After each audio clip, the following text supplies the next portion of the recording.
Welcome to a new edition of the Neon Jazz interview series with Israeli-born jazz alto saxophonist and composer Tevet Sela. We caught up with him to discuss his new 2024 album called Sweet Tears and his career in jazz. Since moving to Montreal in 2010, he has quickly become a prominent figure in Canada's vibrant jazz scene.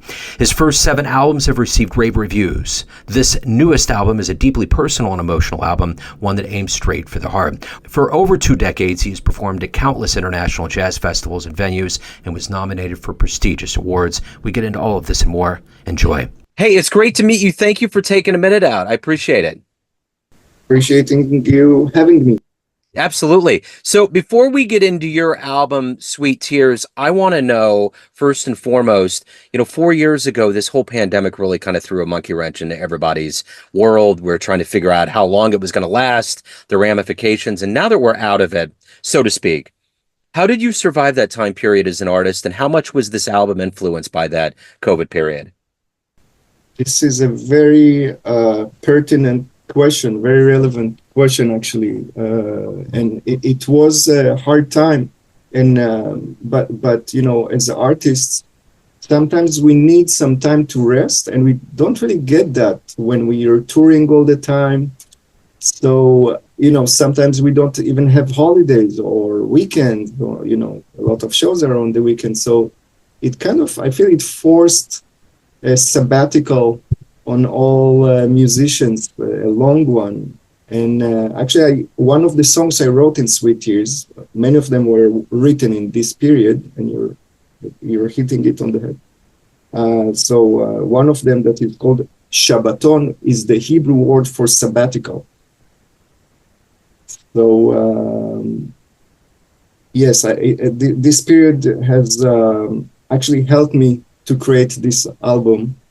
And in terms of just day to day, I was teaching a lot. I'm teaching online. I have a lot of students all over the world, and I was teaching online even before. And that really took off during the pandemic. So I was actually very busy with that as well. So what are you ultimately hoping with this album? Like, first and foremost, what are you hoping that the listener gets from this album? You've obviously, there's so much that's put into a project, but what's your hope for the listener? My hope is to touch people emotionally, to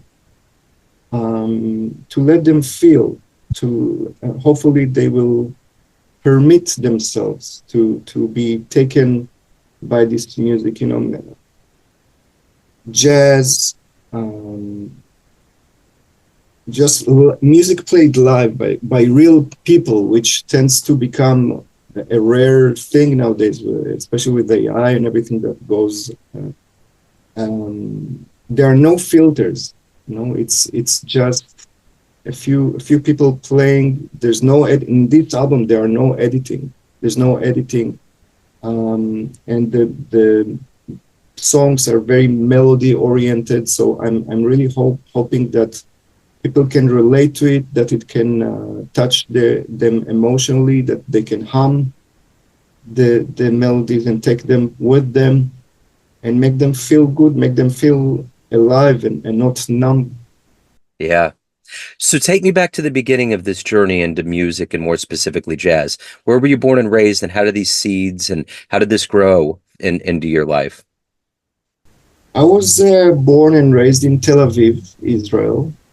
And in Israel, there's a lot of music. There's a lot of different influence, many cultures. You have obviously the Jewish culture, but even the Jewish culture, you have the Ashkenazi and you have the Mizrahi, which is more like Oriental.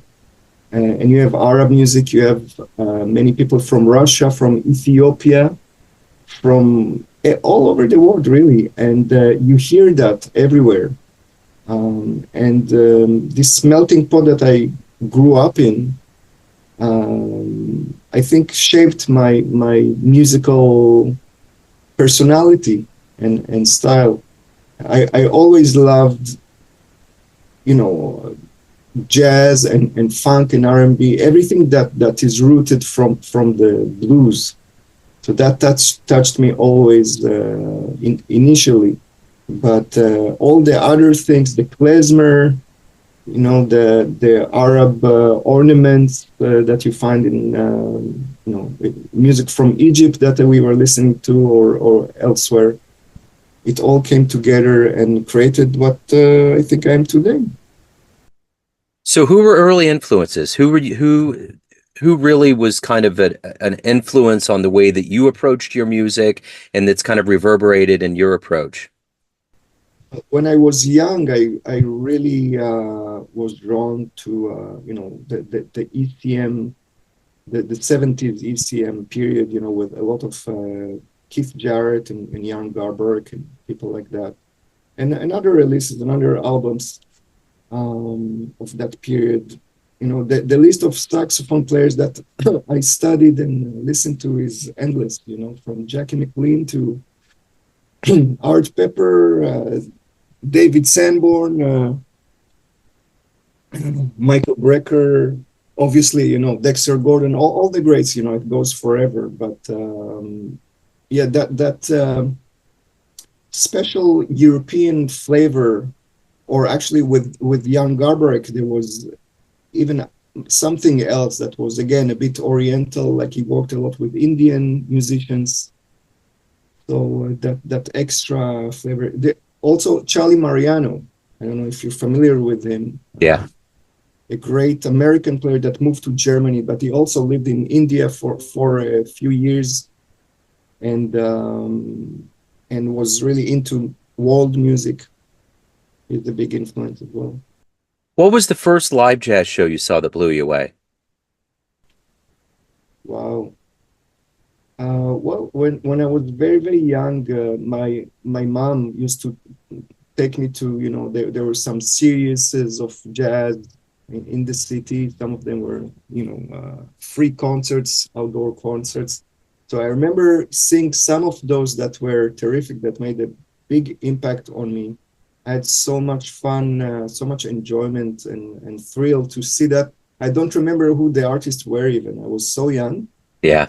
But I remember it's very, very vividly how exhilarating that was. Yeah. So what do you like the best about being a professional musician?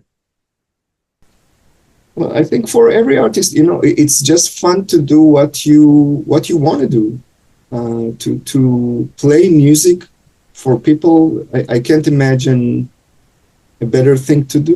Just dealing with emotions, connecting with people, beautiful people, working with other musicians.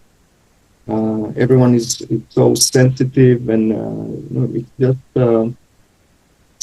very inspiring and very fulfilling. I love being a musician. So why do you love jazz? Out of all genres in music, jazz is the one that allows the most freedom in terms of improvisation. And also, it doesn't discriminate. I mean, you see jazz along the years, how many other styles it have adopted, and everything is welcome. So this is something that I really appreciate. That here you see in Sweet Tears, I have sometimes klezmer influences. I'm allowed to do that. If I would be a classical musician, not so much. I don't think so, right? I would have to follow a certain protocol. Let's say. Yeah. So jazz lets you be yourself, and I really appreciate this quality. So if you could get into a time machine and go back in time and see one jazz musician live, where are you going? Who are you going to see? Wow, it's a huge question. I need like a few weeks to prepare for that question. Wow. No, there's so many that I love so much. So let me ask you this. Everyone has a perception of you, family, friends, fans, everyone around you, but ultimately at the end of the day, you run the show. What's your perception of you? Who do you think you are? I'd like to think of myself. I hope that's the case. We never know. Like people know perhaps better who you are than we, how we think about ourselves. But I hope to be an honest person, on stage and off stage. I hope for that to show in my music. I'm not trying to be someone I'm not. I'm trying to be always to remain a student. Humility is very, very important. Just understanding that the music and art and life in general is infinite, and just exploring. I just like to be an honest. I hope I'm honest and humble enough to keep studying this music. So if anyone wants to see you live, pick up this album in the proper way, any of the good business in your world, where's the best place to go? Well, this week, for example, the best show I'm playing almost a show almost every day, but the best one to catch me this week is in Montreal Jazz Festival, which is huge. We're going to play on a big outdoor stage. It's called the Molson Stage in the Montreal Jazz Festival this Saturday at 6:00. I'm playing in a jazz club in Montreal every Sunday. It's called Modavi. There are other clubs around town and out of town that I play regularly. And people can also always go to my website, tevetsela.com. And see where my schedule of shows and my music is all over the place. Streaming media, you could always get it. I have 8 albums out. Yeah. Excellent. Tevet, this has been wonderful. Thank you so much for your story and time. Best of luck with this album and everything as we move forward. Thank you so much. I appreciate you having me. Thanks for listening and tuning into another Neon Jazz interview, where we give you a bit of insight into the finest players and minds in Israel, Montreal, Kansas City, and spots all over the world, giving fans all that jazz. Thanks to Tevet for his time, music, and story. If you want to hear more Neon Jazz interviews, you can find us on Spotify and Apple Podcasts. Subscribe to us at YouTube, and for everything Neon Jazz, go to the neonjazz.blogspot.com. Until next time, enjoy the jazz, my friends.